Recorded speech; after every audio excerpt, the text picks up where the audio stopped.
Hello and welcome to Movie Marathon Mood. It's the show where we watch a bunch of movies and we talk about them. It's as simple as that. And on this episode, part 7 of our James Bond marathon, we're going to be talking about three all Pierce Brosnan movies: Tomorrow Never Dies, The World Is Not Enough, and then, well, Die Another Day. We talked about that one for a while because, it's the worst Bond movie. But we're going to be talking about Brosnan's legacy beyond just Die Another Day, and then we get trapped talking about Die Another Day. But there's a lot to talk about. Stick around right here in Movie Marathon Mood. An act of violence. Torpedo, torpedo, torpedo. It was an unprovoked attack on a ship in international waters. The promise of war. And instead of decisive action, all you want to do is My goal is to prevent World War III, Admiral. Now, the world has only one chance for peace. When will our ships be in position? 48 hours. And just one man for the job. Bond. James Bond. You seem to have developed a certain attachment. I get to work with a decadent agent of a corrupt Western power. I think you found the right decadent, corrupt Western agent as a partner. Phase 2 is underway.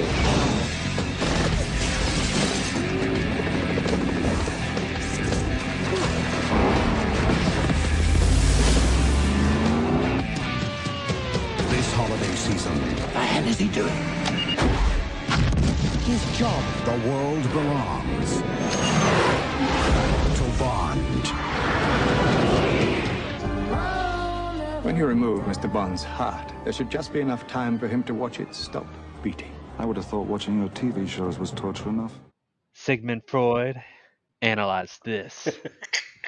Welcome to Movie Marathon Mood. I'm Jesse Gilstrap, joined here once again with my pal and comrade Drew Cordell. Drew, Aye, we have an episode today. it is an episode, quite an episode, you might say. Yeah, yeah. I'll try not to jump to the chase. I know we're both chomping at the bit to cut to the end a little bit. The truth is, there is a lot to talk about before we even get to the last part of this little trio. And in fact, not only is there a lot to talk about, but I want to say this off the top too. And that's that recently I was talking to some coworkers, and I don't even know how the topic came up. Believe it or not, I don't think I even brought up the subject. But they were talking about Pierce Brosnan as Bond, and one of them was very adamant and just dogmatic in the idea that Pierce Brosnan was absurd as Bond, and he was laughing at the idea. It's like, yeah, you remember when Pierce Brosnan was James Bond, and it was that type of thing, like how silly and absurd and crazy his tenure as Bond is, and how he was a bad Bond. But like I would this is the theoretical teacher in me, the person who wants to teach like appreciation of cinema, that type of mentality. I'd want to challenge that coworker and other people that might have that same mentality to be like, let's watch the first three Pierce Brosnan movies and do two things. One, assess their quality as movies, and two, to assess Pierce Brosnan's performance as Bond, because those are ultimately two different things. And then after that's all over, and we have that conversation and we have a consensus, we watch Die Another Day, Right. and then say, what exactly was your opinion coming from when you originally thought that Brosnan was absurd? Right. Because I think you can correct me if I'm wrong, but like you texted me, we're texting about this run of Bond movies here, and you said that your opinion of Brosnan's run had been somewhat tampered by Die Another Day in general, and not that you thought that you obviously knew that Die Another Day was the anomaly to some degree, Right. The but it kind of lets you have a certain opinion about his run in general, right?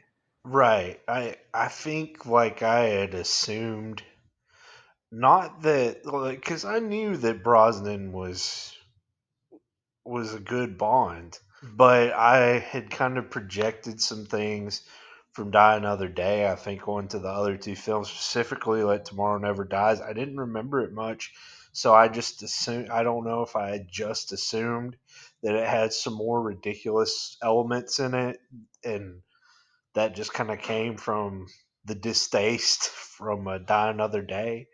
Um, but yeah, I mean, I went from, and I liked World Is Not Enough when I first saw it,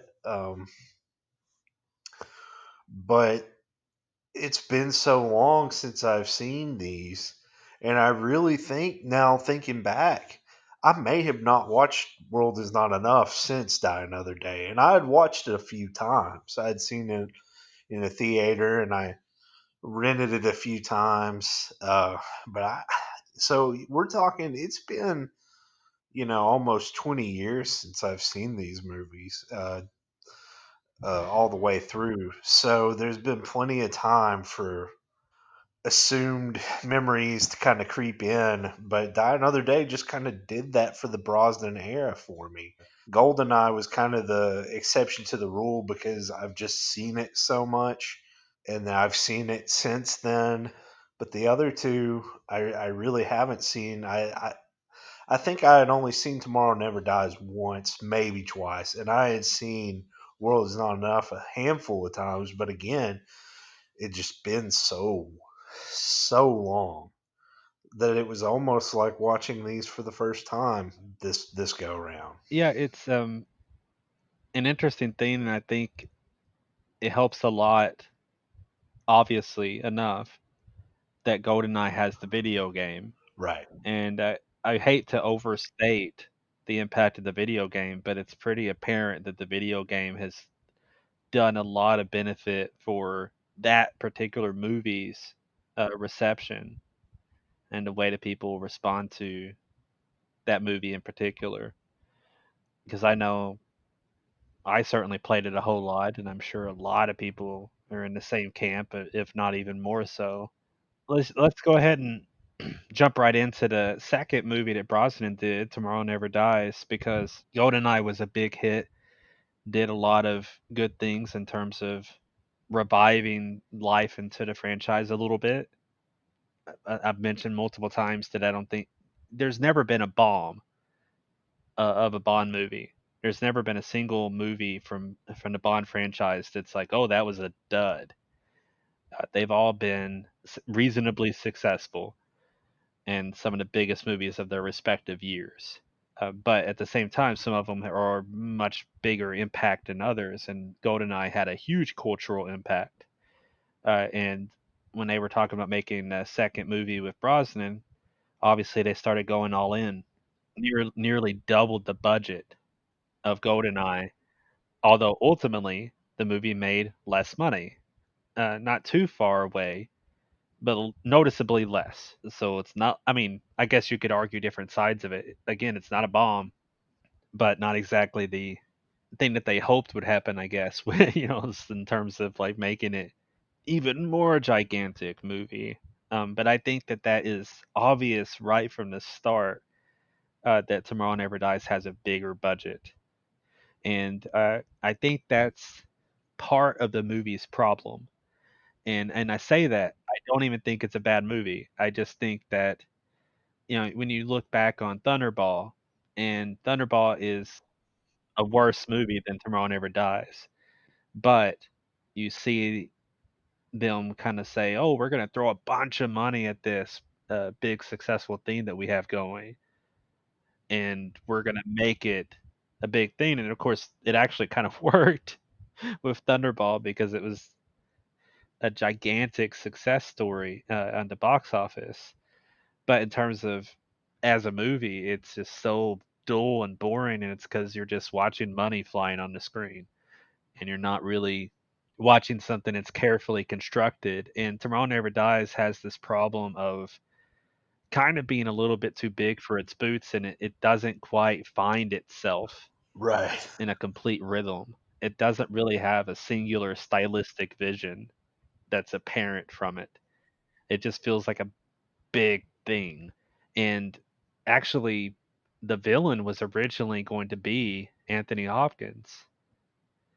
And we talked about in the last episode, like, oh, wouldn't it be cool if Martin Campbell stuck around as director and basically did the Mask of Zorro cast in Bond? Well, as it turns out, Anthony Hopkins was the villain, and then he did 3 days of production and said, "This is nonsense because I keep getting last minute script pages. Right, right. It's obvious that this thing isn't thought through," and he left and went to do Mask of Zorro instead. Wow. Well, good for him. And in his place, we actually have, and I agree. Uh, but in his place, we got a fantastic actor in his own right, Jonathan Pryce. Right. Like I'm Yeah. a big fan of Jonathan Pryce. But at the same time, this is no slight at all to Price when I say that losing an actor, a venerable actor like Hopkins, because of reasons like that, is not a good sign Right. for the movie in total. Even if you get another high caliber actor that's willing to go through the punches, it's interesting that it's like you almost would think, hey, maybe they should put the brakes on and reassess what's happening here. That maybe this movie needs to slow its roll a little bit, maybe push back its release date and figure things out. And it could have been a much cooler movie because, like, I love Michelle Yeoh. I think she's fantastic.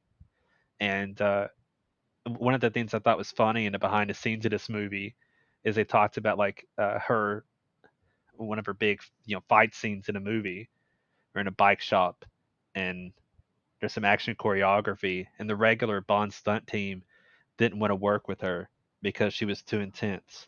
So they got Jackie Chan's stunt team That's awesome. to work with her because she's too full contact. And I'm thinking, yeah, that's super cool, but you don't really see it enough in this movie. No. Exactly No. how cool she is. One of the signature action scenes in a movie is like her on a motorcycle. Yeah. And like there's some fun stunt work with the motorcycle, but I don't know, it's not exactly showing off the full talents of what everybody could do either. And meanwhile, the other Bond girl is Terry Hatcher, who I don't hate Terry Hatcher. I'm also not her biggest fan, and I'm not a huge fan of her in this movie. It's got this like effect of, oh, look at her and her impact on Bond and relationship with Bond. I don't know. I just didn't believe that relationship. No. I also didn't understand the dynamic at play. And what's interesting is that's kind of a repeat thread in the very next movie a little bit. A relationship between Bond and one of the women, and I don't know, this kind of love triangle. It's interesting, Right. weird thing. Um, and also in Die Another Day, isn't it? Like it's Yeah. repeat threads throughout these several movies, and obviously you get tropes throughout the entire Bond franchise, but that's an interesting little run of some very specific threads Right. that doesn't always quite work in the way that I think they want it to work. At least I don't think it works perfectly in Tomorrow Never Dies. No. It just has this effect of um, not quite gelling, Right. even if it has some fun pieces to it. And it overall is a solid movie and a good movie, and it has that fun remote control car sequence, Oh. Oh, yeah. which I enjoy quite a good deal. I also have always remembered, but didn't realize it was from this movie. The Halo sequence. Yeah. A lot of things like that I just didn't remember completely. What's your take, Drew, on Tomorrow Never Dies? I think this movie is it's kind of like For Your Eyes Only, in that it's just an attempt to strip Bond down to. I feel like they were trying to make a stripped down action movie here, and not in the same sense that problems I have for your eyes only with tonal issues. I'm not saying this as a criticism. I think this is just, this is trying to be kind of a stripped down action movie, and it does have some. I don't know if it's really tonal issues. You've already gotten at it. It doesn't. It has so much going on that it doesn't really know what it wants to be. I do think. I don't know if it necessarily finds out what it is, but I do think that once you get past Terry Hatcher, not that she's the thing holding it back, but once her character is dead, that the movie kind of finds a rhythm. Yeah. It does. It's not necessarily perfect from then on, but it kind of finds its voice and kind of sticks close to it. It is markedly Yeah, it's kind of an awkward movie at first because I just want to talk about the pre-title sequence. What a pre-title sequence! It's really good. It's a lot of fun. It's a couple minutes before we see Bond. They have this terrorist market going on. They're selling weapons and and some of the British Navy and Air Force are there watching on a screen, and then Bond is the one setting everything up. We obviously kind of get that, but then we actually see him on the move in the action, and of course the MiG scene is a lot of fun. It doesn't necessarily make a lot of sense that the guy that gets ejected would go through the ejector seat of the other plane, but it's still funny to me. I enjoy that. One thing I want to criticize is the music, not the score, because this is the first that David Arnold does, and he's going to be our next kind of tenured composer that does the next from this movie to Quantum of Solace. He's the guy. They actually were talking about bringing John Barry back for one more, but there were some issues with money. I think Barry wanted to be paid a little bit more, or at least his agent thought he should be paid some more, and they didn't come to an agreement. But he suggested David Arnold, and I think he's a good composer. I think this is probably his. Well, no, I'll scratch that. We have another movie to talk about later. I was going to say this is his weakest, but you could tell it's his first because he kind of relies on the classic Bond themes, but he does good with them, and there's some good use of them here. But the big thing is the theme song. What do you mean? Katie Lang's fantastic. Eh, yeah, that should be. They really screwed up. They have Sheryl Crow for the opening, and it's just a mediocre song. There's really nothing special about it. It's not bad. I mean, it's not terrible. It's not the worst Bond song ever, which we'll actually talk about on this episode. But it's not a particularly good song.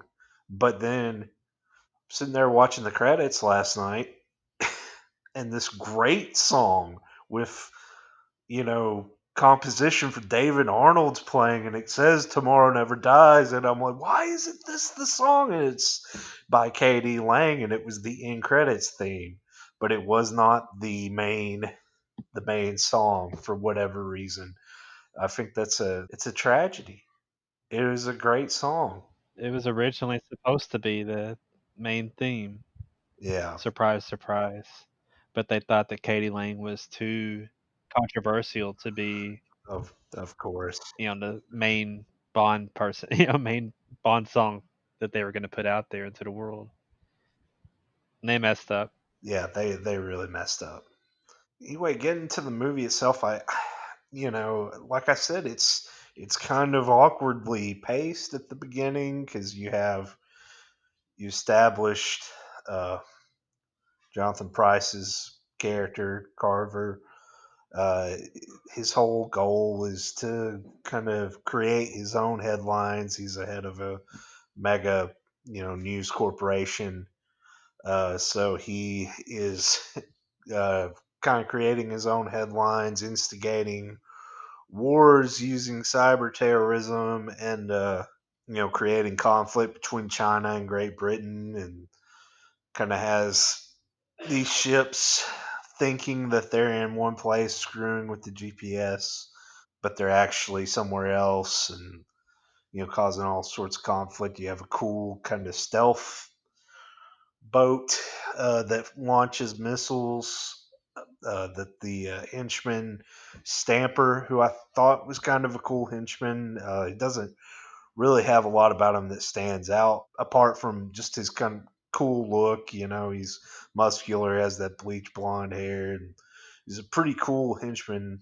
But he doesn't stand out like a Jaws or Odd Job or anybody like that. But he's still, kind of creates some good action moments. Uh, but when we get to Bond, it's just kind of Brosnan's great, but the script it doesn't know what it wants to do. We run into Q and kind of awkwardly set up the car. We awkwardly set up the mission. He goes over there. He know, like you said, Terry Hatcher's character. He knows her, has a past with her, and we're supposed to believe that she is somebody that Bond. Out of all the women that we've seen Bond with over the years, but this is one of the ones that we're supposed to believe like was close to getting him to settle down. Again, I don't buy it. Like like you said, Terry Hatcher has actually denounced being in this movie. Uh, Said it was kind of the kind of part that you don't get anything out of being involved in, and said she wished she had never taken it. And I really don't understand that because it's not that bad. It's not that. I mean, it doesn't degrade her at all, really. No. It's not a problematic role. Um, but I just don't, like you mentioned, I don't buy their backstory, and I don't really buy her as Carver's wife because he's just like, he hears that she's talking to Bond, and immediately he's like, kill her. You know, like it's it's like he almost they have a couple of scenes together, but like he doesn't care. I don't know why. It's kind of weird that that's even part of the story. But like I said, once you have this hilarious scene with the doctor, the character they refer to as the doctor, who's an assassin, and he and Bond have this exchange. And he's about to kill Bond, and Bond has a device in the car, and they don't know how to get it out, and he has to stop and ask for ask for him to unlock it for him, which is it's played pretty funnily, pretty humorously. I enjoyed that bit. The movie gets really good, like from the moment that that scene ends and he gets the remote control car, and we have that whole garage scene chase. It's just a blast, and it just kind of speeds along from there. I do agree that I wish that there was a little more meat to everything. Michelle Yeoh is awesome, and she needs more. Like, she's cool in it, but she's kind of got the generic, I'm another agent on this case from something going on with my country, and we're going to work together and make this work. That's a story we've seen in other Bond movies. I don't think, aside from they do some awesome stunt work in this one. The action really is what makes this one stand out. I think that the action is really well done. I mentioned in Goldeneye that it was just kind of leaps and bounds action from what we had seen before. But even Tomorrow Never Dies, I obviously not as good a movie as Goldeneye, but like the action itself is just they continue to raise the bar, and they will do that even more with World Is Not Enough as well. They continue to just kind of exponentially just keep making these amazing set pieces. Like the bike chase is just so awesome. The garage sequence is great, and even I like the big finale is a lot of fun too. Um, on that stealth ship, there's just a lot of cool action here. I do think that it has a few things holding it back. But this is a solid, this is a strong 005 out of 007. It's a fun Bond movie. It's got some awkward bits, but it's good, and it's a good effort from Brosnan. I think he's he's still very confident in the role. He's very good as Bond. I do wish, like you said, I do wish that they had waited until they had something maybe a little more substantial before they just jumped in and made another movie. But no, this is pretty good. And I think one little reason this didn't make as much money as Goldeneye is a little film, a little independent film that came out around the same time as of this that just happened to be Titanic. Was literally gobbling up all the money at the time. It may have even been released on the same day. I'm not 100% sure about that. I think this was the only Brosnan Bond that didn't open at number one.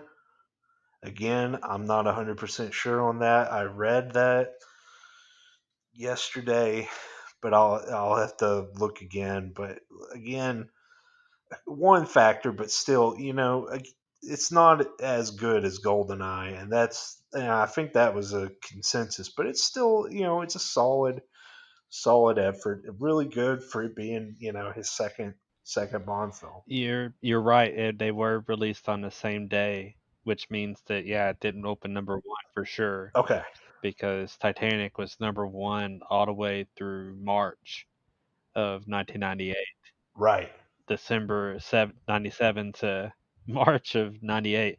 And you remember the film that took it off to number one? yeah. Is it Lost in Space? It was Lost in Space. Okay, Yeah. And I actually remember the film that knocked it out of the top 10, so to speak, that was number one the weekend that it was finally out of the top 10, which was even further down the line back in June of 98. You don't see that sort of thing anymore. A film that's in the top 10 at the box wow, office from no, December to June. But the X Files movie aha, came out the weekend that Titanic was finally out of the top 10. It's just an insane run. But yeah, you're obviously right. It's impossible competition right there. But that's not to say that Tomorrow Never Dies didn't do well because it still made a lot of money for itself. I was going to mention a couple other things before we move on. Jonathan Price, again, I think he's a really terrific villain in a lot of ways that unfortunately doesn't have the best constructed plot to work within. He would stand out more if the movie itself was stronger.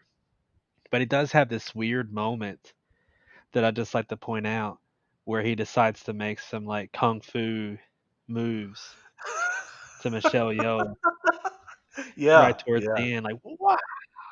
Like, what are you doing, pal? Like, that's weird. Especially in context. I don't know. Like, it just felt like a weird, out of place moment. I love the idea of his character. I love the idea of a media mogul that's also like a supervillain in that way. right, But I don't know if it completely works in this movie. no, Nonetheless, this movie does also have Ricky Jay, and I love Ricky Jay. Ricky Jay is also most notably to me in films that are made by Paul Thomas Anderson, right, which is another thing that this movie has that Tomorrow Never Dies has is Paul Thomas Anderson's regular cinematographer Robert Elswit, who is absolutely incredible and has made some of the best looking movies of all time. Tomorrow Never Dies is not one of them, no, but that's not to say that it's a bad looking movie. right, It's just to say that I look at this movie and I think Robert Elswit, really? Like again, it's not even a bad looking movie. It has some good shots in it and some interesting things going on. yeah, It just doesn't have the feel of something that was carefully constructed with the vision. Right.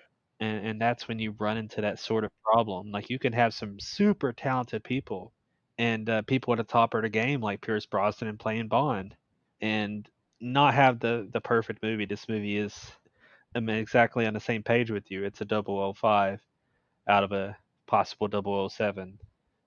Not a bad movie. Solid. It has some entertaining moments. Those action set pieces are essentially the thing that pushes it over the top. Right.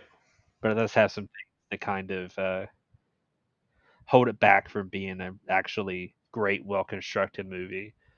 Which kind of leads me on to the third movie that Brosnan made as Bond, Twine. The World Is Not Enough. As the countdown begins to the 21st century, it's good to know there is still one number you can always count on. Bond. Bond. Can't you just say hello like a normal person? Renard is behind this. He will die along with everyone in the city. We do not negotiate with terrorists. His only goal is chaos. I sent 009 to kill Reynard. He put a bullet in his head. That bullet's still there. He feels no pain. He can push himself harder, longer than any normal man. No hard feelings, Mr. Bond. It appears that you have been beaten. First things first. I'm gonna find him. Who's afraid now, Mr. Bond? I will not miss. I never miss. Do you want to put that in English for those of us who don't speak spy? Why am I suddenly worried I'm not carrying enough insurance? Your time is up.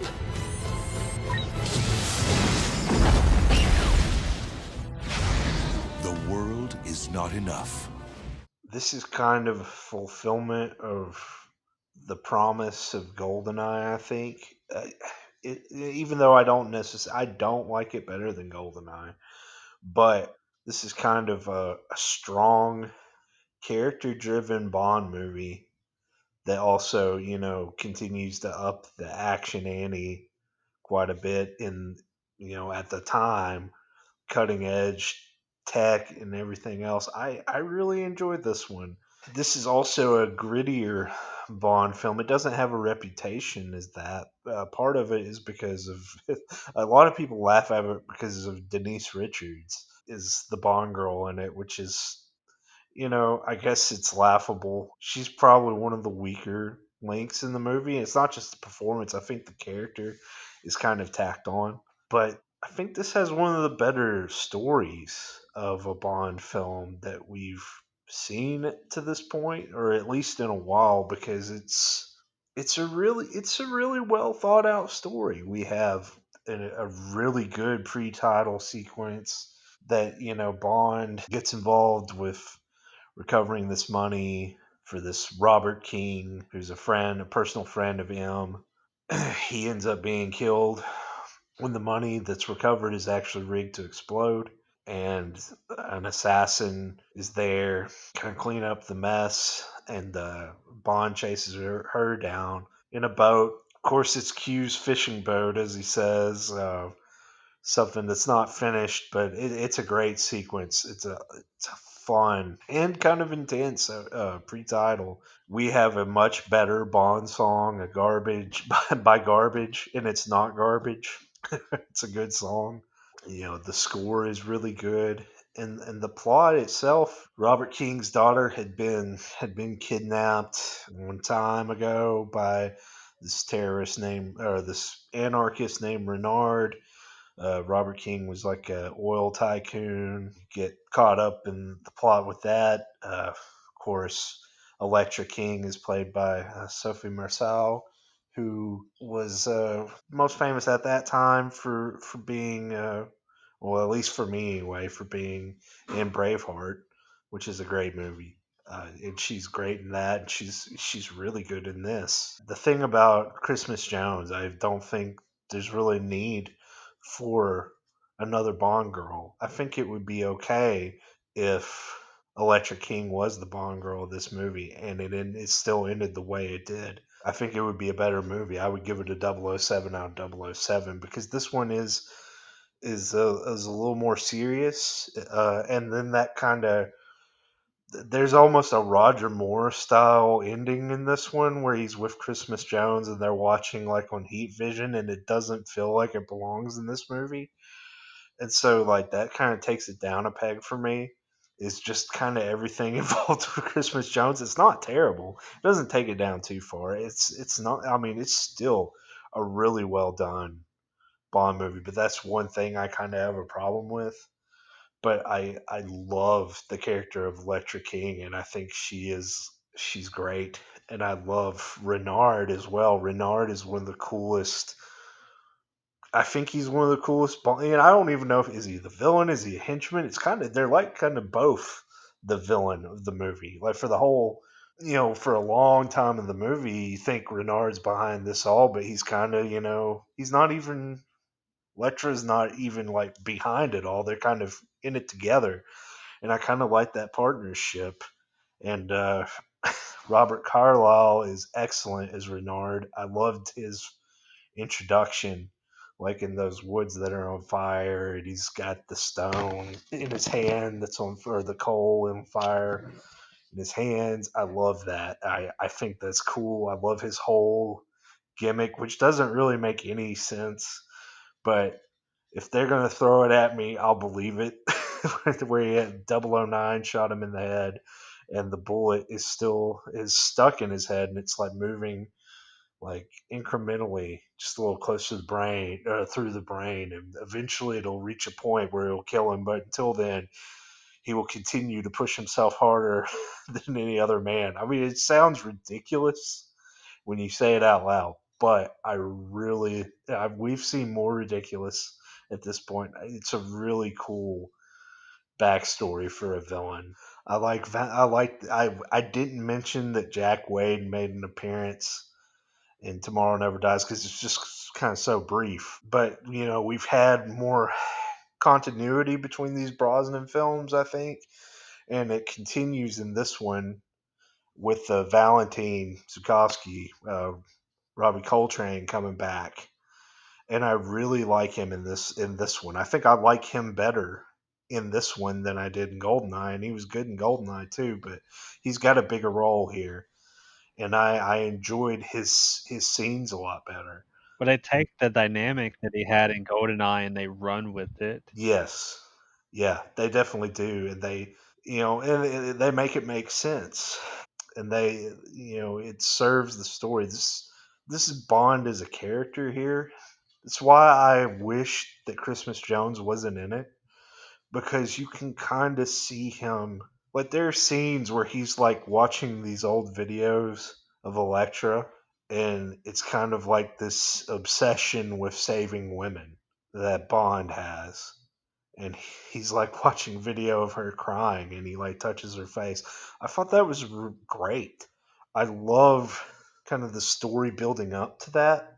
I think because they knew that they were going to swerve and have her be the villain, that they kind of in the script, pull their punches a little bit and don't make it hit as hard and kind of give it away a little too early.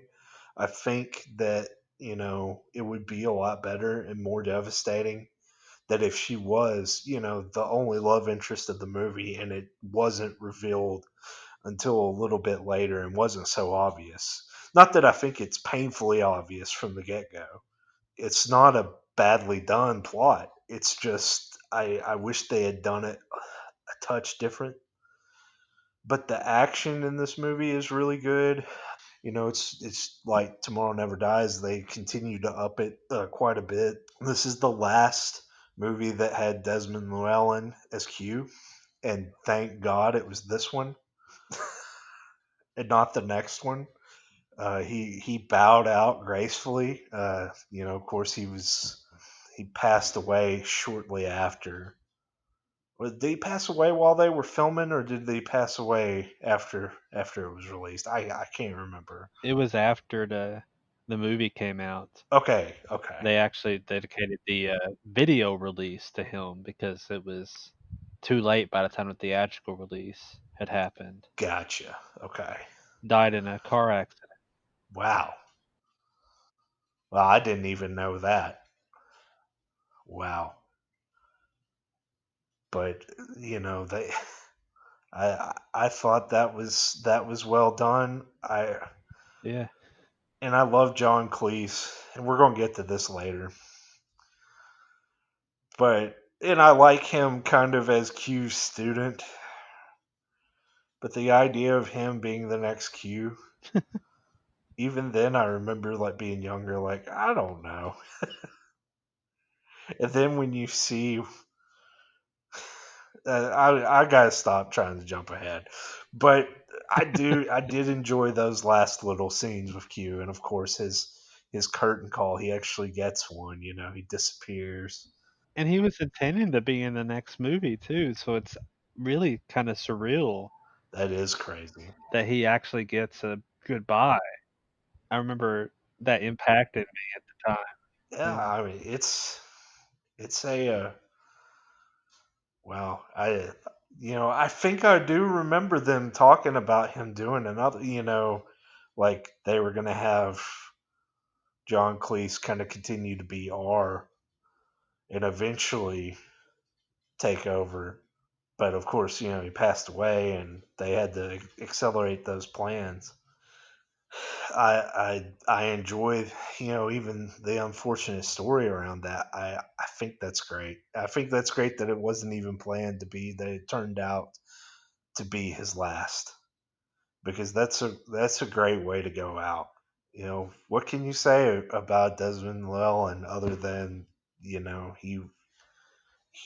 was a class act and a great character actor that brought a beloved side character of this franchise through 4 Bonds, for 5 Bonds. So he brought it all the way to the 90s, and that's great. Desmond Llewellyn is the actor that's in the most Bond movies Yeah. by far. Oh yeah. Yeah. Since From Russia with Love through World Is Not Enough. I think the one problem I kind of had, well, no, it's not the. I already kind of mentioned what my biggest problem was, but there are like just some elements of, like, this is a pretty serious Bond movie to me. It's kind of a meaner edge, and I love that. Don't get me wrong. I think this one kind of prefaces Skyfall in that we have Bond kind of get hurt and roughed up in the opening, which is not something we see often. It was kind of an unusual at the time. It was kind of a shocking way to go into the title sequence. I really enjoyed kind of that aspect of it. What I didn't like was the Roger Moore ness of his getting the doctor's approval to work to get our sponsorship to be in active duty, and her name is Dr. Molly Warmflash. Like, really, are we even trying anymore? Um, um, thought that was kind of on the ridiculous side. I do love Samantha Bond as Monty Penny. I wanted to mention that, and the amount of slut shaming she does in these movies. Uh, like she knows what's what, and that she tears that girl apart of Dr. Warm Flash, like in front of everybody, without saying without saying anything explicit. But it's just some good comedy. It's true to her character too. I think I wanted to say this. I think she's a really good Monty Penny. You can't beat Lois Maxwell as far as like that classic portrayal, but she's good, and I do wish that the that her tenure, along with everyone else's tenure in this, ended better than it did, because we're about to get to the end of it. Of course, some people would get to reprise their role in a different way with Daniel Craig, but for most of the actors, the next film kind of ends it. But But yeah, I really like Samantha Bond as it was hilariously her last name's Bond as Monty Penny. I love M. I love Judy Dench. The players, they're all strong in this. Like I said, it's just a few little elements that kind of keep this one from a 007 for me. I give it a 006. It's a strong Bond movie. It's got a lot of things I really like, but it could be a great one. It could be one of the best with the storyline it has, and it just doesn't quite get there. And that's kind of my one gripe with it. But this is a strong one for sure. Okay, I'm gonna go there. 007 for me, Okay. I'll be clear about something too from the jump, which is something that you said about Goldeneye. And I feel the same way about the world is not enough in a sense, which is that anytime you have a rating system. I mean, not only are you obviously talking about subjective opinion, Right. but you're also talking about tiny variables that even within the same rating, uh, you're going to have the ability to rank things, Right. and it would be even if we added half scale or quarter scale or added whatever variables, you're always going to have some type of variation. And I don't want to spend too much time talking about this, but Roger Ebert would always say, "Read my reviews." Actually listen to what I have to say about the movie and not just pay attention to the rating because you can get caught up too much in the ratings and miss exactly what there is to say about something because everything's relative.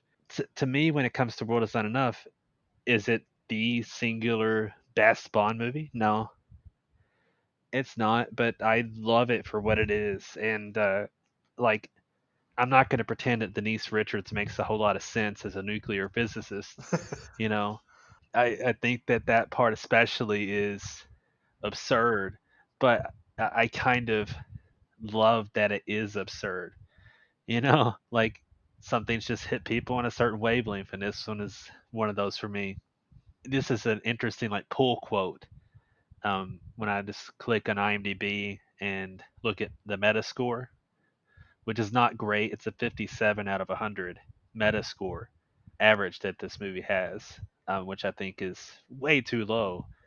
But the one that's at the very top is from the USA Today at the time, which says fans will appreciate not only that the film is predictably solid and surprisingly sharp, but that parts of it are just plain bad.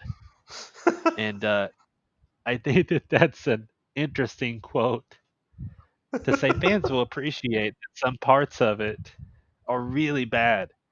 And in a way, I kind of oddly agree in the sense that, like Christmas Jones is not like a good character, but I love the way that she's bad.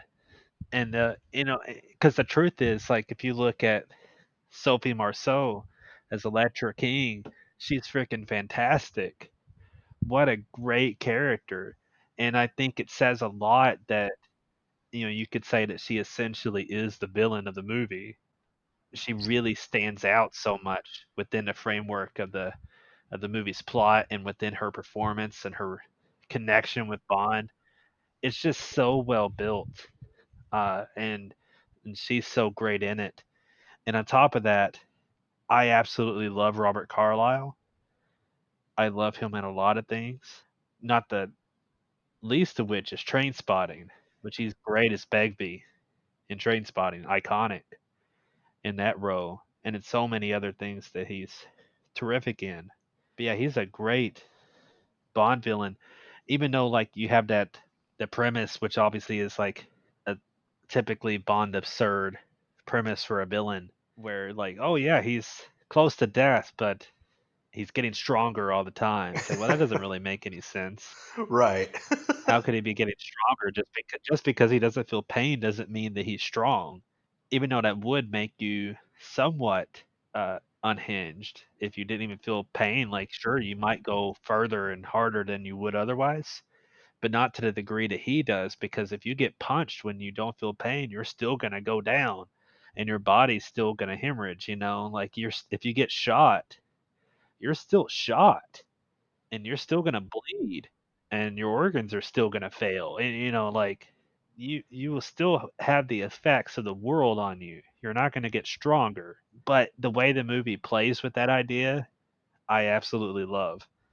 And a lot of that has to do with the way Robert Carlyle just seems singularly committed to playing this villain, and I'm all about it. Yeah, I think this movie's fantastic. I want to say too that the way that Judi Dench gets a bigger role past Goldeneye, and she's terrific at Goldeneye, but that's also well done to give her a bigger part. And of course, she's Judi Dench. She's a dame, and she's fantastic. John Cleese is also one of my favorite people, but I don't think he should have ever been more than what he is in this movie. But that's a conversation for a couple minutes from now. And no, I think this movie is wonderful and fun. Like you have the whole opening scene, like right from the start. I'm in this movie's grips. Yeah. What an incredible opening scene! It's like nonstop. Like you think it's over, and then it just keeps going, and it's really terrific stunt work. Some fun little bits. That moment underwater where Brosnan and Justice tie. Right. Right. That's really just a fun little detail. But all around that, just the fun of the movie. Like there's so many explosions. Yes. There's so many explosions, and the movie just has that kind of big bang impact that really gets me going. Like one of the sequences that could threaten to go too far in the wrong way when they're in the pipeline trying to catch up with the bomb. Yeah. That could be like a little too silly for me. It still manages to work. Yeah. Uh, Yeah. and I think a lot of it has to do with just the clever editing and the fun pacing that the movie has, and Brosnan's commitment as an actor.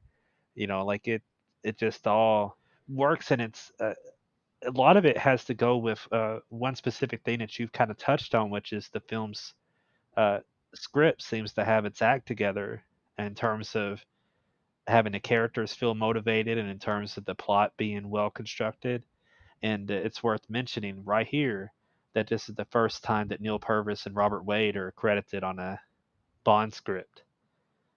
And they are on every single Bond script all the way up to No Time to Die, but starting with The World Is Not Enough. They certainly add a lot to what we know of as Bond in the modern era, because it starts right here in 1999, where they're certainly knowledgeable of what Bond is and what to do with them. But on top of that, I have to mention too the film's director, Michael Apted, who I think is a great director. But interestingly, like he's got quite a filmography. Are you familiar with the Up series? No. It's a documentary series that's started years ago, where it's a documentary series. It's mostly I think it's been exclusively on television, but he started back when these kids were 7 years old. Interviewed them, made this documentary with them. In the most recent episode, they were 63 years old, and they did that last year. Wow. So every 7 years, 7 up, 14 up, 21 up, they catch up with these people that you get to see what's happening with their lives. And of course, it's kind of like, in a much bigger way, what Boyhood was, except it's not fiction. Right. But you can watch them just grow up naturally the way that they are growing up. It's quite an achievement, though. And Michael Apted is responsible for that, and he's responsible for Gorillas in the Mist and quite a Yes. roster of movies. And he made a Bond movie. He made The World Is Not Enough, and he also made the movie called Enough, which not so great, but That's a whole other story in our sure to happen J-Lo series whenever we do that.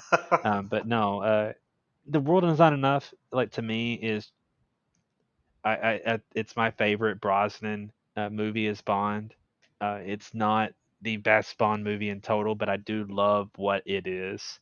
It's hard to describe exactly what that secret flavor is, because obviously, like for you, that Goldeneye goes just a touch further in that realm, Right. and for me, it's The World Is Not Enough. I think at the very, very least, we could both agree that you take those two movies and think about what Brosnan was as Bond, and it's a strong legacy, much stronger than his reputation sometimes is. Right. I mean, you even include Tomorrow Never Dies in that. If he had only made three movies and Tomorrow Never Dies was the weakest of his run, he would have one of the more formidable runs Yeah, of the entire series, because we have two movies. You gave World's Not Enough 007. I gave it a 006 and a high 006. Like for me, it's up to, and the ratings, like you said, they're subjective. It's all our own personal experiences with it, but I'm right there with you that it's really good. And then and of course, Goldeneye, the same thing, the flipping our stances on it. Yeah, if these were the only three that Brosnan had done, wow, that'd be one of the best runs. his average is pretty good. Yeah, But unfortunately, well, can I mention something? yes, yes, we will delay this even further. This terrible conversation we're about to have. Go ahead. Michael Kitchen as Tanner. Yes, yes, I think he's a wonderful addition to Brosnan's run as Bond.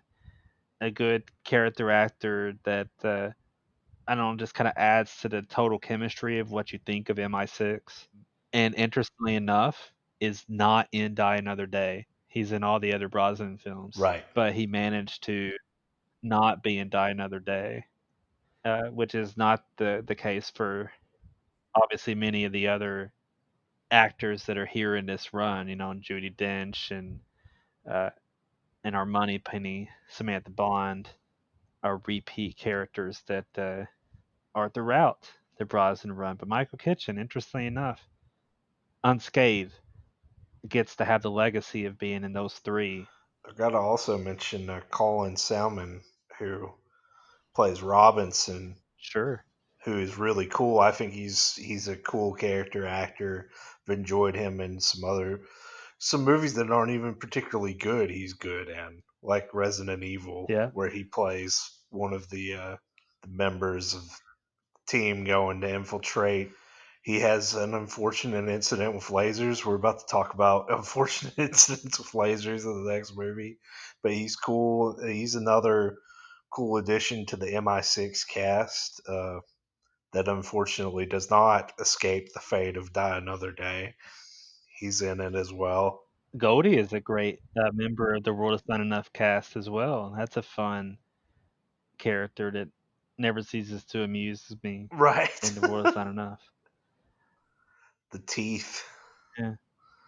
Oh. Or how about this is another addition to our delay of the Die Another Day. In the opening of World Is Not Enough, when Bond is like falling down, is grasping all those cables. You see him like missing as he's falling down at some points, Yeah.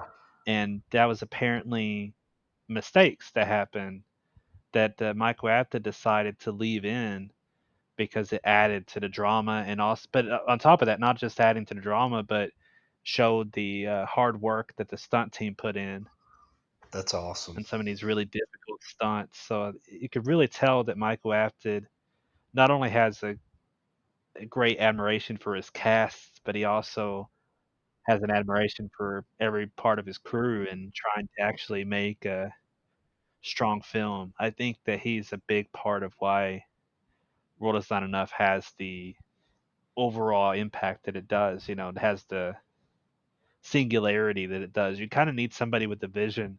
So I think you look at him and you look at Robert Wade and Neil Purvis. Like these are components that definitely add to why The World Is Not Enough is a success story. But Neil Purvis and Robert Wade also continue on and are not unscathed.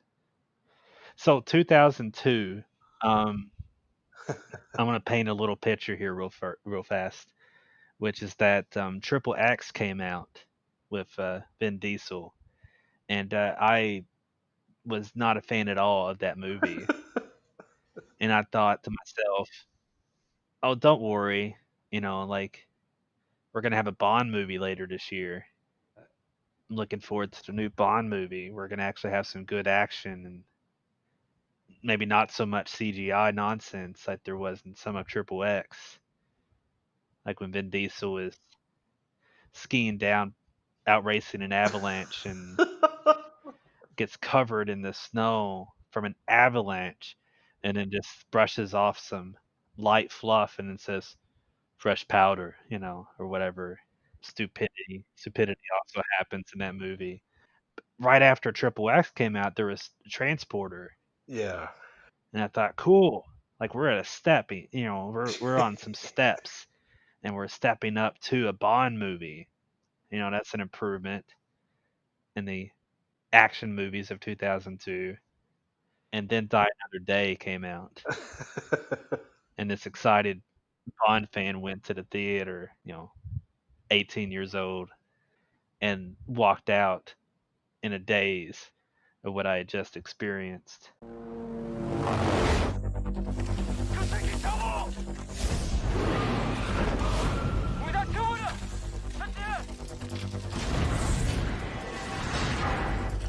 Your freedom came at too high a price. The mission was compromised.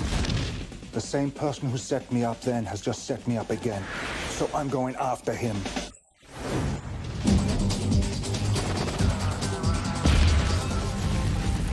Got your attention. Tell me what you know of James Bond. He'll light the fuse on any explosive situation. Show me the diamonds. Don't blow it all at once. What happened to you? Bond. And be a danger to himself and others. I'm going to let him mix things up a little. My friends call me Jinx. My friends call me James Bond. Wow, now there's a mouthful. Who sent you? Your mama.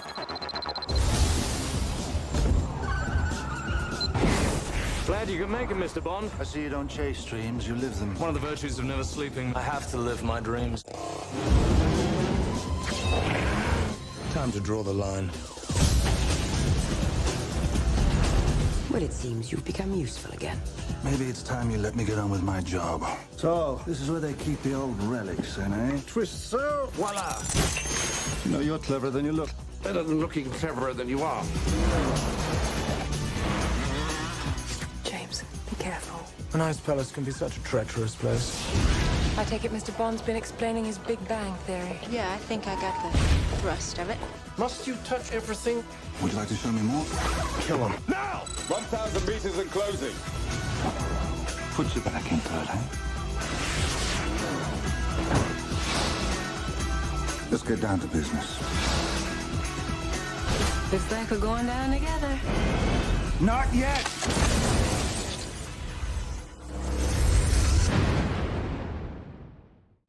Obviously, we've already touched on this a lot, 000, but you know, at different points, mentioning this is one of our, I think, both of our least favorite movies Right. ever, and obviously, you can say that having only seen it once in 2002. Now you have a fresh rewatch on you, and can probably say that with a lot more certainty, and not just specificity, but a lot more certainty that yeah, this movie is really terrible Right. in so many ways. And I think one of the reasons that Die Another Day is as bad as it is because it's a James Bond movie. Right. Because you could have this movie completely unconnected to a franchise, it would still be terrible, but you could be like, "Oh, it's just a really terrible action movie. Let's forget that really quickly." What part of what makes Die Another Day so bad is the fact that you have all these resources, you have all these talented people, you have this legacy. Die Another Day is the 20th movie in the official Bond franchise, and they wanted to make that special, they said. They wanted it to be a special movie, hence they added a bullet flying towards the camera right at the very start of the movie just to tell Bond fans, "Hey, this is gonna be messed up, guys. This we don't really know what we're doing with Bond right now." Oh man, that's the start of the movie. Yeah. A bullet flying out towards you through a barrel. Do they even know what's happening in the opening? The bullet's not gonna fly through the barrel. What is happening right at the start of this movie? Oh man, it already doesn't make sense. And then the movie starts. I will say this: I'm gonna get a couple little positives out of the way because they don't last. But you have like a neat detail simply in the fact that the hovercraft going over the DMZ, Right. that is actually something that would scientifically work and make sense. Right. It's like, oh, that's a nice little detail of idea. A chase scene with hovercrafts though doesn't really work. Right. It's not really that clever or exciting or fast paced or fun. When you had Goldeneye and he comes in with the tank, that actually works, because he's crashing through things and he could actually be a danger to them in the midst of traffic and stuff. When you're talking people in hovercrafts, I don't know. That's not even a good action scene.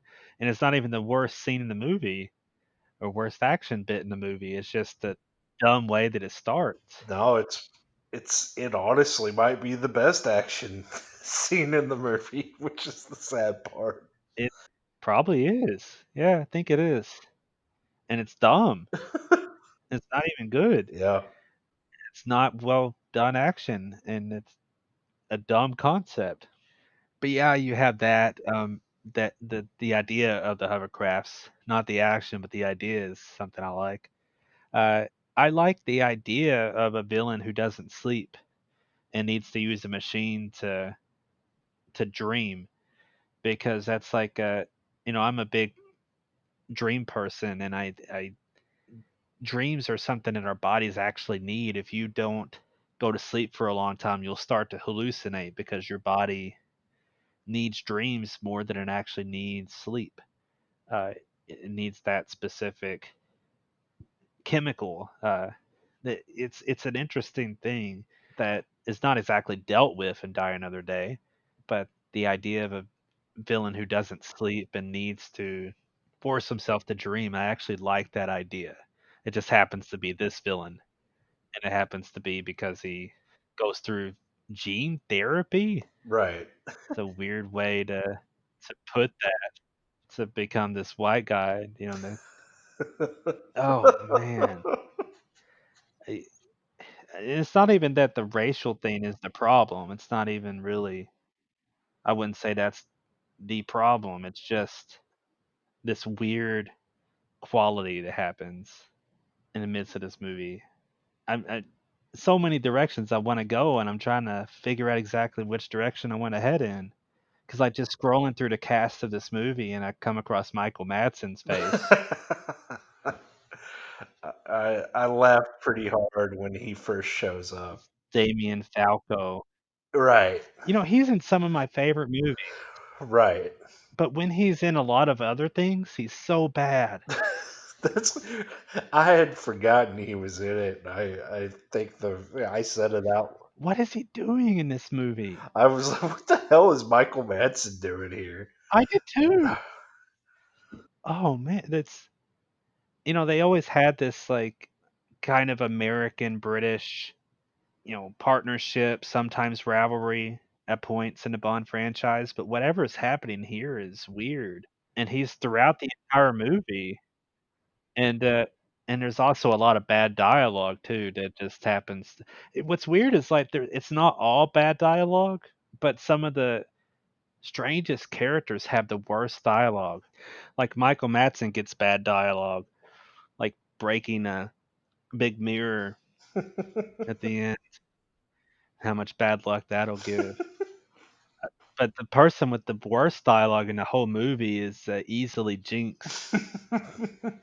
And what's weird, the most bizarre thing, like Halle Berry is obviously a big name that they wanted to put in here, but they wanted her to be an equal to Bond. Somehow they thought that would work by giving her the worst moments and the worst dialogue, where she just comes off like an idiot, randomly interjecting things. Like it's bizarre, like especially at the end, and her and Bond are having banter, and she's just kind of cackling to her own banter. Brosnan is being very serious, and he's not listening to her at all. But somehow that's supposed to work. Like that's a good dynamic that they have. It's bizarre. Like like one of her first moments in the movie, and she does that like backwards fall off a cliff, Yeah. and it's not only is it at a ridiculous height, but it's a CGI leap. Right. How is that supposed to be cool? Like, oh yeah, what a cool character. Look at her go. Like, no, I just think she needs CGI. And it's not to say that Halle Berry couldn't have had good action in the movie if they actually gave good action to anybody in this movie. Right. But like, you hinted at the laser scene, which is absurd in practically every way. But her character is like asking for help. I need a little help over here, while Bond is fighting a big dude with lasers going all around him. Gosh, you just want to erase her from the movie at that moment. Wouldn't it be great though if like Bond just reached up and shot her in the face, like right there at that moment, like just enough of this, like not even as a character moment, but just like at that point, is she really a character? She's just Right. you just want the annoying parts to go away at a movie. We could elaborate on that laser scene too, just because it speaks to the laziness of the movie's action. That scene has no part of it that's exciting, but it's clearly meant to be exciting. Like, look at the lasers going every which direction. This movie has a real problem. Like they're fighting while lasers are flying everywhere. It doesn't make any sense. All around the room, like without any particular rhyme or reason. How in the world could they avoid that? Right. Which reminds me, do you remember Entrapment? Yeah. Connery? Of course, they weren't going everywhere. It was just Catherine Zeta-Jones Right. able to slink her way through the lasers to avoid, tripping them as a security system. And that actually makes sense. That's actually kind of cool. Yeah, lasers not cutting people in half and stuff. like like like actual semi-realistic lasers. Right. There's the satellite in space that is casting multiple times the power of the sun and can be tuned into a laser. And it's supposed to be some brilliant plan from our glorious villain, Gustav Graves.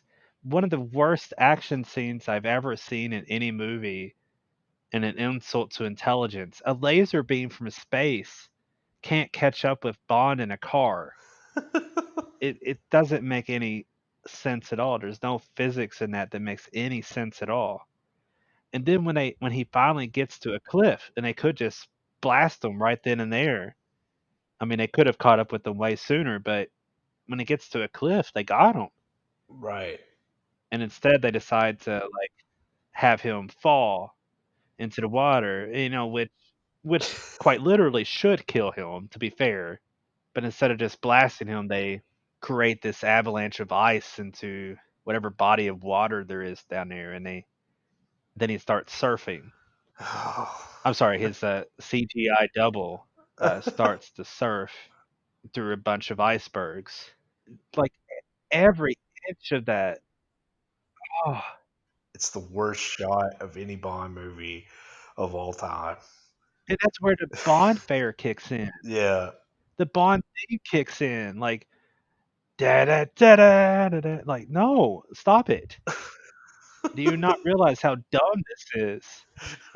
You could at least do us the benefit of having some generic action movie music happening right there, you know? Right. Instead of look at Bond being awesome. No, no, that is not awesome at all. What's happening? Why are you insulting us this much? He's in the Vanquish, which Brosnan just recently did a live commentary to Goldeneye, and in it, somebody asked him his favorite prop or vehicle or anything that he had in the movies, and his answer was the Vanquish, the car in this movie, but not for the reasons of the movie itself, but because they actually designed this unique one of a kind car for the movie and for him, and they actually gave it to him after the movie was over, like the real car, That's awesome. which is cool. The actual idea, though, of a car that vanquishes, that can become invisible, is dumb. Right. But I could buy it in a certain context. Yes. If it was in a very specific context, okay, a stealth car, some part of that could work. But instead, in broad daylight, while crunching on snow, he quietly, slowly approaches some villains who don't hear him driving up in a car, causing giant tracks in the snow. Oh man, Ugh. these are just some of the dumb moments in this movie. There's there's more. I want to let you take over for a little bit though. Okay. Well, I want to preface this by saying that just, watching Goldeneye and then watching Tomorrow Never Dies and The World Is Not Enough, I noticed that I think that Pierce Brosnan has the coolest gun barrel sequence of all the Bonds. It's very smooth, it's really cool, sharp. I love the look of it and everything. It just throws you right in. So I'm thinking that, and in my mind, because I thought about it, the world's not enough. I'm like, man, he had the best. Like for some reason, I'm thinking that there's something I'm not thinking about, but there's something that happened in one of these that is really stupid, but I can't remember. And so I start down another day, and the bullet came at me, and I remembered. And I just shook my head and remembered, a small part of what was in store. I'll start off with some positive too. This movie really doesn't get too bad until the song starts. So the pre-title sequence is the best we get. So it's not a very well done action sequence. It's not, like you said, they at least paid attention to detail enough to not have, tanks going through a minefield. They had hovercraft. They had the concept of Bond getting captured at the beginning. I kind of liked, but I did not like it that it was for the sequence that would follow with the worst Bond song of the illustrious history of this franchise. And to be fair, I'm going to be fair to Thunderball, which at this point was the worst song to me. I'll give it a pass because it's really in retrospect, it's not a good song, but it's not that bad. Tom Jones, bless his soul, he put his heart into that song and passed out in the studio booth hitting that high note. So I'm going to give him the effort. I'm going to give him credit for the effort. Madonna, whatever the hell she was thinking, or maybe she wasn't because she's Madonna. I don't give her much credit. I really don't. Madonna, I'm not saying she's not capable of good songs. I'm not saying that she's not talented because she is. But like she's Madonna and she can be very problematic and this song, The Die Another Day, is awful and you made reference to part of it as we started the episode.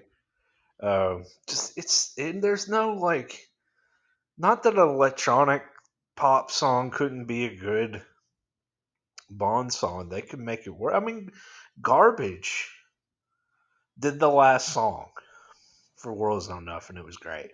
One of the best Bond songs in my view. Yeah. Yeah, yeah, and probably I would venture to say it's the best of the Brosnan era. And we go to to this. It's just like it's awful. It's so bad. And then the just the sequence itself, like the images and everything, they're terrible. Yeah, it's also the worst opening credit sequence, just in terms of its ideas and visuals. Yeah, it's awful. It's and it's just a downward spiral from there. I mean, like I really can't add too much to what you said. I mean, because you've pretty much hit on all. I mean, I will mention the fencing scene, like because it also connects to Madonna. Why is Madonna the fencing instructor? Like she's talking about someone with terrible dialogue, or like terrible acting to boot. Like she continues to bring this film even further down than it already is with her presence. And then that's how we're introduced to Gustav Graves, who is the worst Bond villain by. I mean, really, if you have a category and it's worst, Die Another Day is probably going to win it. Like, worst Bond girl, yeah, Jinx Johnson. Jinx Johnson is just a terrible name anyway. And, like, I don't want people to think I hate Halle Berry because I like Halle Berry. I think, you know, I think she's wonderful. I think she can be terrible, though, in movies. And, like, she can be great in movies and she can be terrible. I mean, You know what happens to a toad when it gets struck by lightning? yeah, yep, that's exactly what I was going to reference. I mean, I think the first X Men's a really good movie. I think her line about the toad is absolutely trash. Um, but I mean, like, if you want to see her in a role where she's kind of someone's equal and she's in an action franchise and, comes in and stands toe to toe, someone watch the John Wick films and watch Chapter 3 where she is in an incredible sequence with Keanu and she's absolutely great in it. Uh, really fun movie. She's phenomenal in her role. You know, I don't have a problem with Halle Berry. I just this this movie is just probably the dumbest, the stupidest movie I've.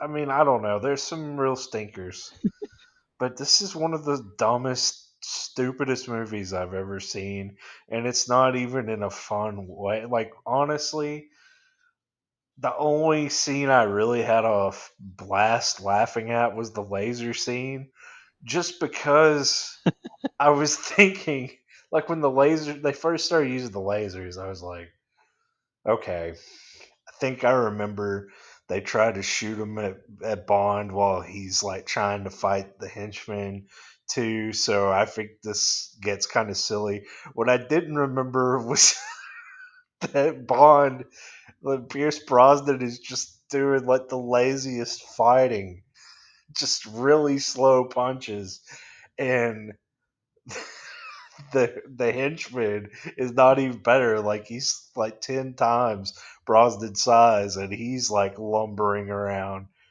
and then like all the lasers pop up, and it's literally all the lasers like coming from every direction, and they're like going on the ground, they're going doing loops around them, like cut through everything. I There's no way neither one of them didn't get cut in half. Like the way the lasers are moving and stuff in the movie. Like it makes no sense. Like Bond's hand should have been at least cut off. Like I was laughing so hard, and it was just at the absurdity of what was happening. Like there was absolutely no thought. It was like they were just throwing things at the wall, and not even to see if they would stick. Like just throwing it at the wall, and like they just continue to throw more and more. And like you said, the invisible car.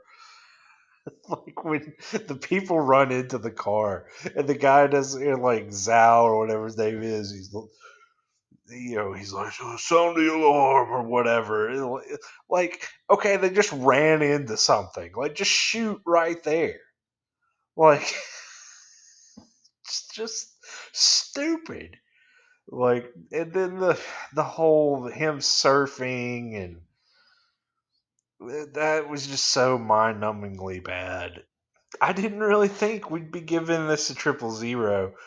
To be honest with you, I I thought that that was a fun joke, but man, this is so bad. Like this is not just a bad Bond movie. And like you said, like not only is it the 20th Bond movie, but it was released at the 40th anniversary of Doctor No. So 1962, 2002. They actually delayed the release of this movie to coincide with the anniversary, so they had more time to work on it. They should have just they should have just not released it. But something bad for Halle Berry as Jinx was supposed to be in a spin-off as the lead character. I remember that. And the only reason I think it didn't happen is because a Laura Croft sequel and the Charlie's Angels sequel didn't do well. So the studio said, well, I guess female-led action movies aren't going to work. Let's not do our Jinx movie. Because that's the reason it wouldn't work. Right. I got to mention, I really like Rosamund Pike. Yeah. I do not like her in this movie. This is her feature film debut, sadly. Yeah. How is this her feature film debut, And she actually had a career afterward. Right. She recovered nicely. Very nicely. I remember her the fencing. So that was one thing I remembered. I was not looking forward to her little sword fight at the end, which justifiably so because it's awful. I remember watching Gone Girl and thinking, wow, she's come so far from Miranda Frost, which was one of the few things I remembered about that movie, about Die Another Day, was her. That were just so. I mean, she's pretty flatlined. Like, and like you said, it's her first film, but like she's going on what they gave her. I mean, I don't know who to blame because I also wanted to talk about the tone, and I'm just going to throw it out there: 000. We talked about it, we joked about it. It got it. I mean, it's just an asinine movie, and like I can't even coherently have a conversation about it. That's how bad it is. We open up, and Bond, gets tortured for 14 months. And then M turns on him. Yeah, and M turns her back, and you're thinking, okay, this is going to be like a darker. Well, I mean, no, you really know that it's not going to be that dark because you've already seen the song. You've already seen a few things that have indicated it's not going to be that way. But then you have like Bond escape, and then he walks out on this awful like green screen shot of Hong Kong, like as the backdrop. And that was like one of the things I noticed in this movie. There's so much terrible green screen. Like so many awful shots. Like would it kill y'all to actually like film things? Like to use decent background images? Like there were so many bad CG shots, and not even just the stunts, like even just simple things. But what I was going to say is, he's all tortured. He's been tortured for 14 months or whatever. He goes to this hotel in scrubs. His shirt is like half undone. And then they send this girl to give him a massage. He's like, oh, he's all groping on her stuff to get to the gun, obviously, but like he's acting like he's 100%, you know. And then everything is like all of a sudden he's been able to shave his beard and his hair is perfectly trimmed, and he just has like a simple like electric razor. We're supposed to believe that. Like I can't even trim my beard perfectly with an electric razor, much less like trim it all off and cut my hair perfectly. Just in the little details, it's completely absurd. But yeah, the tone is all over the place, and it continues to be that way, and it just continues to go off the rails, to completely leave the track. I mean, it's bonkers, and not in a fun way. It's just insanely bad.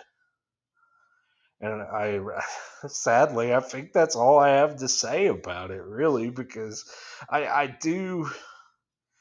I do want to say one thing that I think is unfortunate about it is that, they were intending to do another Brosnan film, which I would not have been opposed to, despite how bad that one was, because we've, it's funny you mentioned that people having the opinion that Brosnan was like just an absurd Bond, because really he's not. He's not.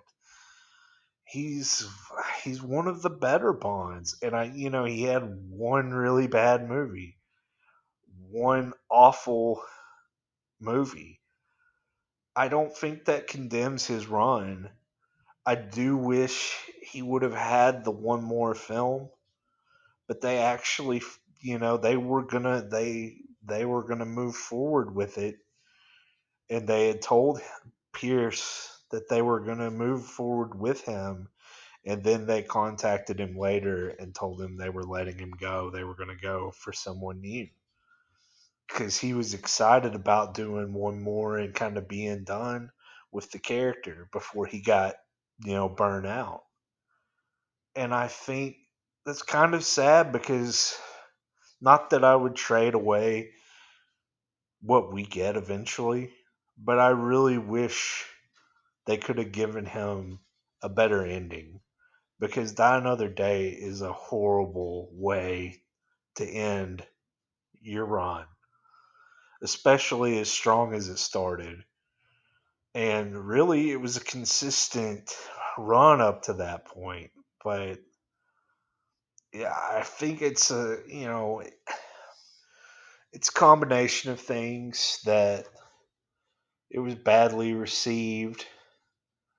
There was a push to kind of do a different thing. Reboots were becoming a thing, especially, the year before Casino Royale came out, the Batman Begins showed up, and talk about a franchise that had a stinker.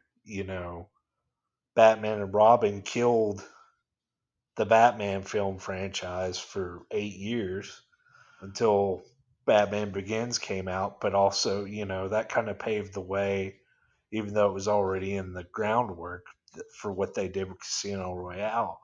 In essentially the first real reboot we get with Bond. But man, I wish Brosnan could have had one more, and I wish it would have been good. It didn't even.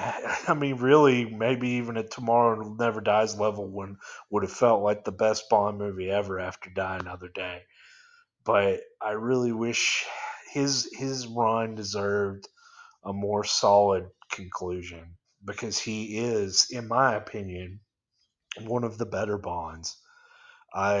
He's definitely not the best. I feel like I did say that the movies don't necessarily determine the quality. I do think that that Die Another Day does tamper his legacy slightly. That because he was a great Bond. He had the character down, and he did great things with it. And you could blame the script in Die Another Day, or you could blame Brosnan. I really don't.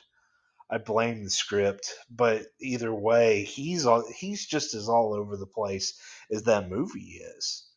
But I mean, the script calls for him to be, but it's just like, 1 second he's dark, serious James Bond, the next he's, oh, let me fill up your leg, James Bond, and it makes no sense. Like the connection there is none. It's just all over the place, and I just like I really hate that's the note he left on because or that he was forced to leave on because he deserved better. Something the screenwriters said that I find offensive a little bit is they said, well, I guess we misjudged what the fans wanted from Bond. And the thing is, this isn't a misjudgment of what fans wanted. It's a really bad script. Right. Because I think we've discussed it in some measure here in the show is we like the different sides of Bond. And there's a way to have some absurdity and extremity in a way that works and it's entertaining. So there could have been an absurd iteration here with some extreme edges that didn't go full Bond Begins that still worked in its own way. We didn't need to go the route of Casino Royale for it to work. Right. And we'll talk about Casino Royale obviously in our next episode. I'm not dissing Casino Royale. Yeah. But I'm just saying you don't need dark and gritty. You don't need a realistic reboot. Right. You could have done something. They could have done something that was still absurd in some ways, but in a fashion that worked. I have some other things to add too, and I'll try to not say too many things because I have too many things to say about Die Another Day. One of the editors of the movie is Christian Wagner, and I'll list some of his credits. He did True Romance, Bad Boys, The Fan, Mission Impossible 2, Man on Fire, Domino. He's edited Fast 5, Fast and Furious 6, Furious 7, Fate of the Furious. You might get the direction I'm going, which is not that he's always terrible, but he has a style that is obviously rooted in some fashion to Tony Scott movies. And there is some really bad editing in Die Another Day. Right. And one of them is in the car chase sequence, that happens in the same moment you're talking about where the guys run into the Vanquish. Yeah. And then eventually they get rid of the temporarily, for some reason, temporarily get rid of his invisibility Right. just because they wanted to see the car. But the editing is so bad, you don't get a chance to enjoy a good car scene. Yeah. You get a bunch of really choppy editing. You don't get to appreciate a race on ice, which could have been awesome. Right. And instead, you're treated to some really choppy stuff.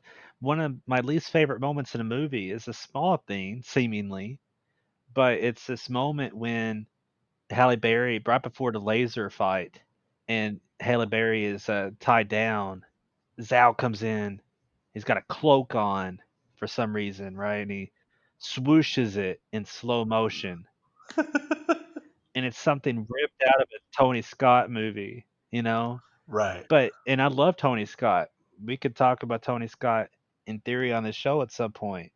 I really enjoy it when it works, Like Tony Scott has a great style. It did not belong in this movie. It did not belong in that moment. It's not cool. what in the world was that choppy slow motion doing in this movie? Right. Like, whoosh, look at how cool he is as he's walking in about to torture Halle Berry. Like what is this movie? What's happening here? It's so bizarre. The director of the movie, Lee Tamahori, um, he had previously made like I think maybe his first movie, um, but certainly one of his earliest movies from his native New Zealand. Uh, Once Were Warriors. It's a really great movie. His career after that point is kind of like in a downward slope. Right before he made Die Another Day, he made Along Came a Spider, which is kind of like the lesser of Morgan Freeman thrillers. You know what he made after Die Another Day? What's that? Triple X State of the Union. I wish that didn't feel so appropriate, but like here I was in 2002. I was like, oh man, a Bond movie. I'm so excited, after watching the trash that was Triple X. Well, as it turns out, the director of Die Another Day had his eyes set on Triple X. And he's like, oh yeah, that's my style. I want to do one of those. Well, by all means, stay with Triple X. Yeah, he can do all the Triple X movies he wants to. I'll just avoid them, Right. How about the electric suit that Gustav Graves wears? Oh, yeah. It's just such an unnecessary, stupid thing. Like when he's shocking Halle Berry, and it feels lazy. There's a lot of just lazy moments in this movie. But when she's being tortured by electricity and she's just like, ah, she can barely muster the energy to actually be, tortured. I don't know why this movie needs so much torture to begin. It's a torture to behold. But then it doesn't really want to deal with it either. Right. Yeah. I mean, what's interesting is this movie did not bomb. It was a hit. It obviously had a bad reputation, and a bad reputation is partially something they wanted to mend or shift away from, but it wasn't a failure at the box office. In fact, you adjust for inflation and look at it, The World Is Not Enough is the lowest grossing of Brosnan's era. I've already hinted at the top of this episode some of the lyrics of Madonna's theme song. But before we just wrap things up, I want to read a few more of her lyrics. Please do. Please do. That are spectacularly lazy. I'm going to wake up, dress, and go. What's happening? I'm going to wake up, dress, and go.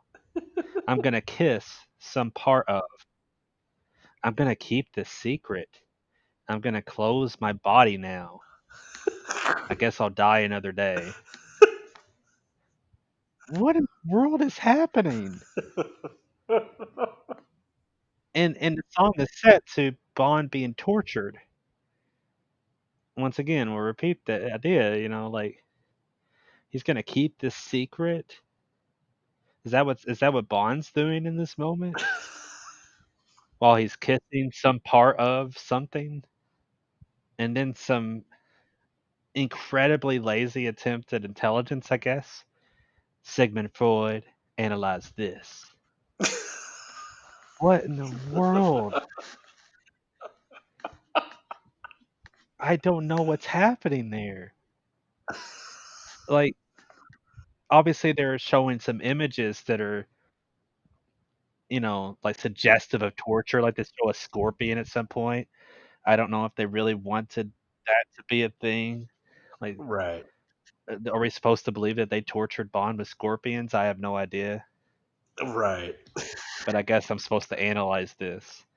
I'm going to break the cycle. I'm going to shake up the system.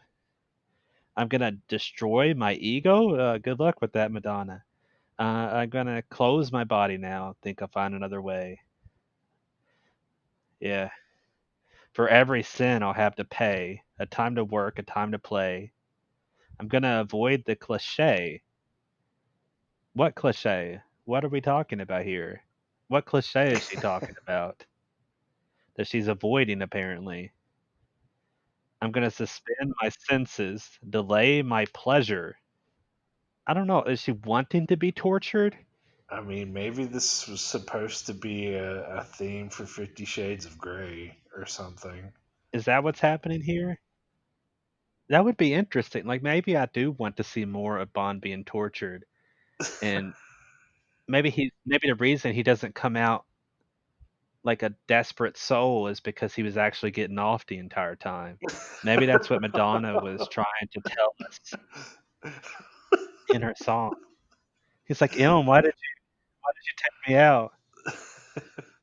they're they're reading off like, when he gets to the wherever he's being held, I guess Hong Kong, after he's been released from prison. They're like reading off all the stuff, and I guess he's like hallucinating. I don't know, but they mention like scorpion blood or something, scorpion venom Yeah. in his system. I just imagine they're like, he's also completely devoid of any semen. His body hasn't can no longer produce it. It's produced too much for 14 months because he has just gotten off the entire time he's been in captivity. I mean, at this point, I wouldn't be surprised if that's also in the movie somewhere. We just missed it. It could be. Um, because that's as absurd. But yeah, it's so bad. Yeah, what is your rating, by the way? Where does this masterpiece of cinema stand with you? It's a 000. It is so Yeah, ridiculously bad, and I hated having to watch it again, but I enjoyed the chance to have that fresh watch, so that we could rip it apart a little bit. right, It is unfortunate that it's Brosnan's last movie, but I already mentioned before that I, it would also be a bad thing to always focus on legacy in that way, that we have to close well for the rest to have also been good.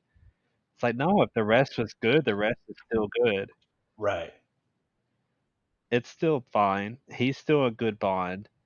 I think you're right in pointing out that while his performance is uneven, I don't think he was the problem with this movie. He was just doing what the movie was calling for at any given moment. Right. And he got a cool car out of the deal, even though that car unfortunately burned when he had a fire at his house. So the vanquish is vanquished. Alas. But yeah, it's a 000. Yeah, it's easily the worst Bond movie. I don't think it's a spoiler to say that holy cow, it'll take a lot for them to ever get to that low point again. Right. Can you imagine if No Time to Die really was that bad? Like, I can't imagine it. I almost wish it would happen so we could have that sort of comparison point and be like, "Wow, they did it again with Daniel Craig and with that director and the screenwriter." Like all the pieces that they haven't played, it suggests that no way they would be that bad. And what if they could pull it off? I mean, like you said, they would really. I mean, it would take effort. I mean, maximum effort to to do that again. But like, I feel like they could have gone back to the better qualities of Bond with another Brosnan movie. They could have done another good one. I wish they would have in some ways because like you said, no, Die Another Day does not ruin his run. I do think it puts a sour note at the end of it though because it doesn't, and for me it doesn't taint his legacy, but it's just kind of that bad apple in the bunch, that kind of takes some of the appeal out, and it's not his fault in really any way. But it's there. It's just kind of that ugly thing. It's that mole on an otherwise perfect face, you know. But I really do like Brosnan, and I do think it's sad that he's no longer really in talks as being one of the better Bonds. There are people that still like him, still think he's great, but I really don't hear his name mentioned as much as it used to be. And I do blame this movie. I do blame Die Another Day for that.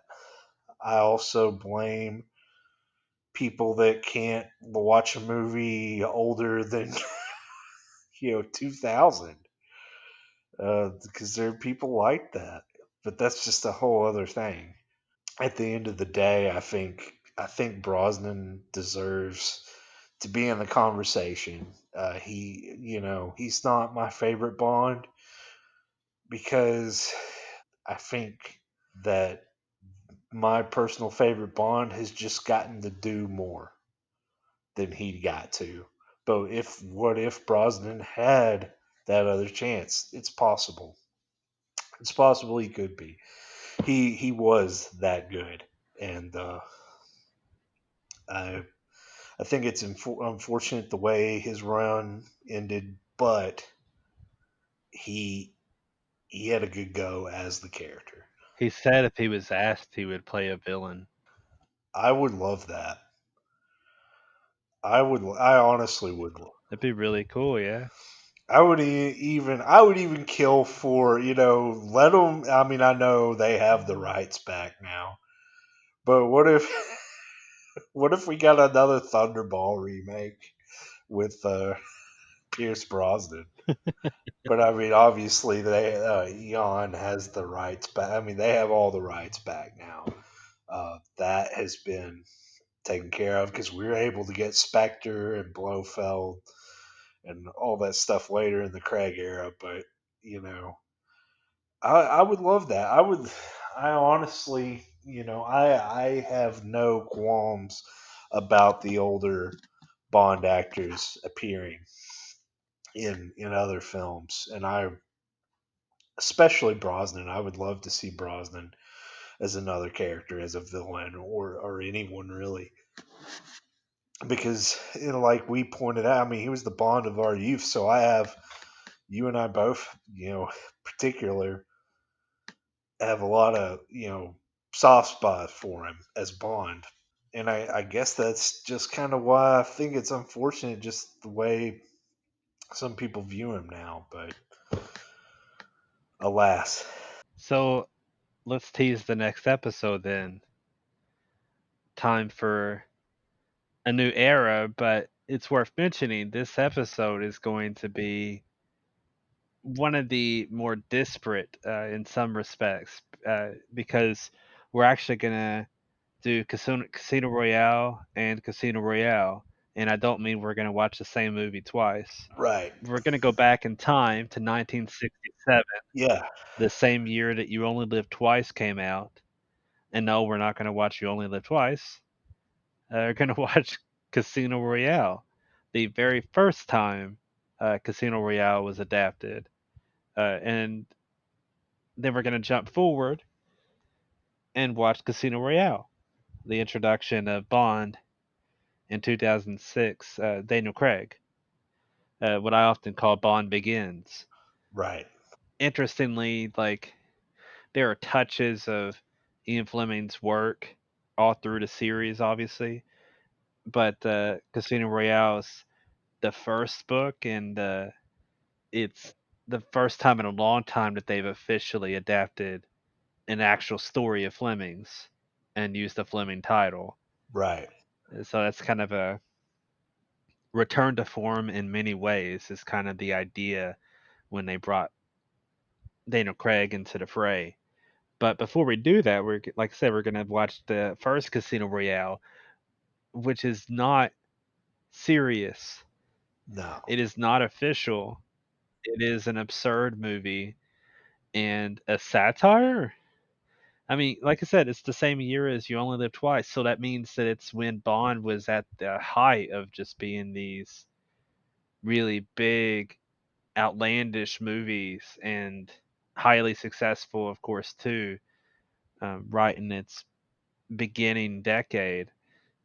So they had a lot that they could do as commentary. But I had to say, like, I've only seen that version of Casino Royale once. It's been a while, but I remember it being very strange in tone and parts of it being like, why isn't this a serious movie? Right. We have Orson Welles. This could be an awesome movie. Like I could almost imagine like Peter Sellers being a serious version of the character, you know? Right. Uh like that's some interesting tonal things happening. It'll be weird and interesting to watch it again, and especially to follow it up immediately with same version, same story, but actually treated seriously. Exactly. And the return of Martin Campbell to the franchise. And we're going to follow up with a film that's really more of an epilogue than a film, with Quantum of Solace, which is like the conclusion of Casino Royale in a lot of ways. Yeah, both always called it Casino Royale 1.5. Yeah, right.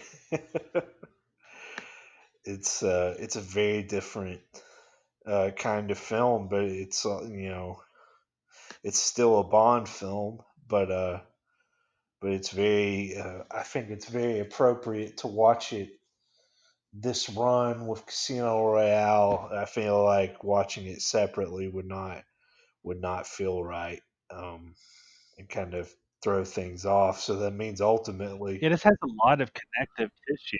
yeah, This whole episode has a lot of connective it tissue. really does. So, and of course, this will be the start of the Daniel Craig era, which we are still in to this day. So this will be the last new Bond we will talk about, at least for a while, uh, until they eventually announce another one. But that will be at the very least a year or two from now. I've tried to be really respectful when each era when we get to them, um, kind of before and after. And this era is really special. I think it's arguably the best era of Bond. I mean, it's all to taste, but I do think that we reached some highs here that we haven't reached previously.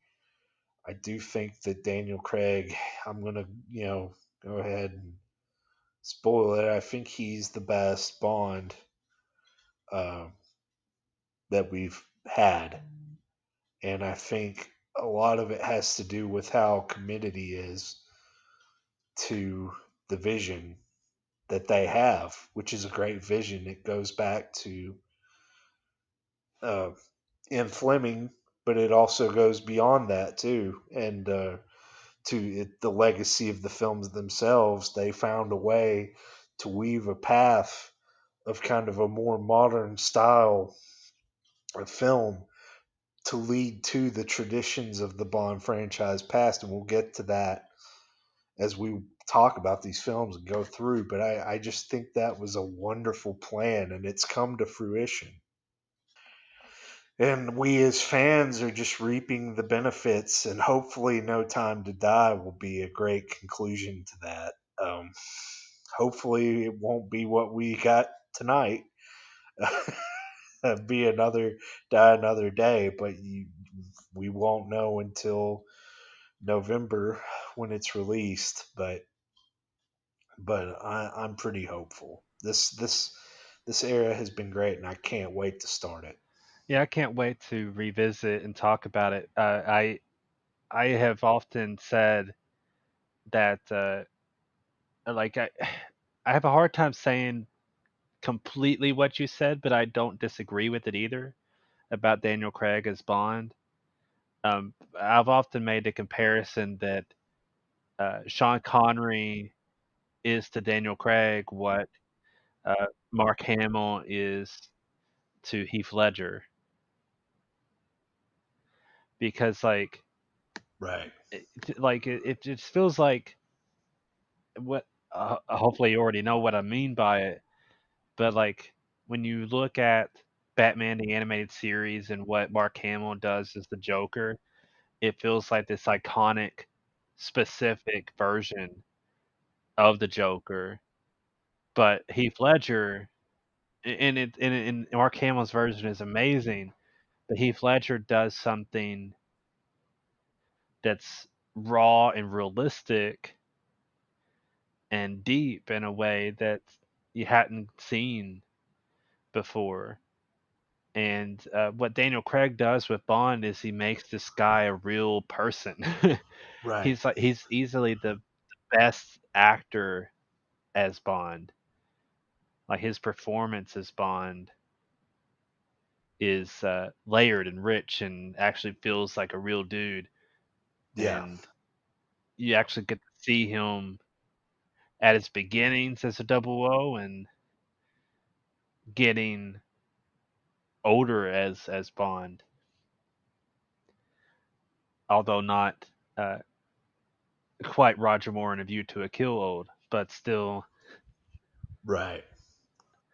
still not quite as far away as you might imagine either, I guess. Um, Right. yeah, it's just a fascinating juxtaposition. I think he's a really terrific Bond, and it's going to be a great deal of fun to dissect his run of movies. And this very next episode is going to be an interesting one in and of itself. Not just because we get to talk about the '67 Casino Royale, but to talk about obviously Daniel Craig starting out and even getting into Casino Royale 1.5 and the interesting title of Quantum of Solace. Eh, and and yeah, kind of what that suggests in total for all the myriad of ways that this isn't this is and isn't Bond as we know it. Like they're respectful of the legacy, but they're also doing something new with it and bringing us into it. Just as you had described, like essentially building from the ground up the formula that we've known, but in a unique, richer way. I'm very much looking forward to it. We'll get to it on the next episode. Drew, thank you as always. My pleasure. See you next time on part 8 as we dive into the next era, the current era of James Bond.